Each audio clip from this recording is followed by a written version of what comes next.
சாப்பிட போகிறோம். Lunch time சாப்பிட போகிறேன். பிரியாணி எல்லாருக்குமே பிரியாணியா? இப்போ ஷூட்டிங் எல்லாம் இப்போ லஞ்சு டைம் பிரியாணி சாப்பாடு அது கீழே கூட பார்க்கல. வாங்க வாங்க சார் வாங்க பேசுங்க. எதை காணாமல் போன மாதிரி இது பண்ணுறீங்க? மற்ற பொண்ணை பார்த்தாலும் ரோட்டை ஏன் பார்க்குறீங்க? மற்ற பொண்ணு எல்லாம் படிச்சுன்னு தெரியுது, உங்ககிட்ட எல்லாமே மூடி வச்சிருக்காங்க, ஒன்றும் தெரியலப்போ. இங்கே பாருங்க, நம்பே பார்த்தீங்க கெச்சிக்காதீங்க சரிங்களா? யூடியூப்ல பண்ணுறதெல்லாம் பார்த்து நம்பிடாதீங்க. ரொம்ப மோசம். ஒரு பொண்ணை பார்த்தா கீழேருந்து மேலே வரைக்கும் தூக்குற வரைக்கும் பார்த்துட்டு தான் இருப்பாரு.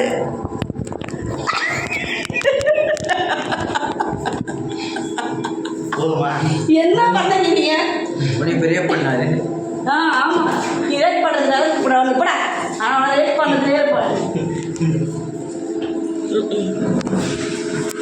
மதியம் லஞ்ச் டைம் சாப்பிட போகிறோம். சாப்பாடு வந்திருக்கு, அதனால் சாப்பிட்டு மறுபடியும் ஷூட்டிங் ஸ்டார்ட் பண்ணுறோம்.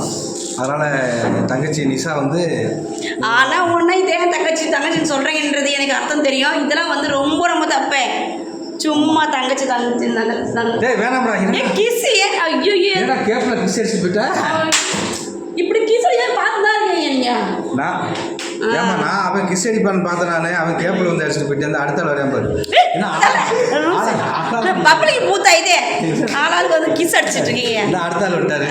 இந்த மாதிரி எங்கள் மாமாவுக்காக தான் வெயிட் பண்ண இவ்வளோ நேரம் வந்துட்டாரு. எங்கள் மாமா காலையில் சாப்பிட்டா பொங்கல் வேலை செஞ்சிருச்சு. அதனால தான் அப்போ தான் வந்து பொங்கலை பார்சல் பண்ணிட்டு வர்றேன். சண்டையே போட்டுக்கிறேன், கவலைப்படாதீங்க, வெயிட் பண்ணுங்க. எங்கள் மாமாவுக்காக தான் இவ்வளோ நேரம் வெயிட் பண்ணியிருந்தேன். பாரு வந்துட்டாரு. இட்லியை காட்டாதமா பூரா கண்ணு வச்சிருவாங்க. ஆல்ரெடி ஒரு இட்லி போயிடுச்சுன்னு சொன்னீங்க. அது வேற இது வந்து இட்லினா என்னன்னு தெரியல. ஆமாம், ஆடியன்ஸ்கிட்ட கேட்டுப்பாரு, என்னுடைய ஆடியன்ஸ்கிட்ட லைவ்ல கேட்டுப்பாரு, அவங்க சொல்லுவாருங்க என்னன்னு. அவருக்கு எந்த பிரச்சனை இல்லை. அவருக்கு ஆண்மை குறவுலாம் பிரச்சனை இல்லை, ஆண்மையே இல்லை. ஆமாம், எந்த பிரச்சனையும் இல்லை. ஆமாம், நல்லா ஆரோக்கியமாக இருக்காரு. ஆமாம், பிரச்சனை இல்லை. அவருடைய கூட்டி போனாலும் சும்மா தான் உட்காந்துருப்பாரு. அடுத்த வெப் சீரிஸோட டைட்டில் ஒரு பொண்ணு 5 பசங்க போட்டா என்ன ஆகும்? என்ன பாருங்க, பிரிங்கிடும். அடுத்து இங்க வாங்க மாமா.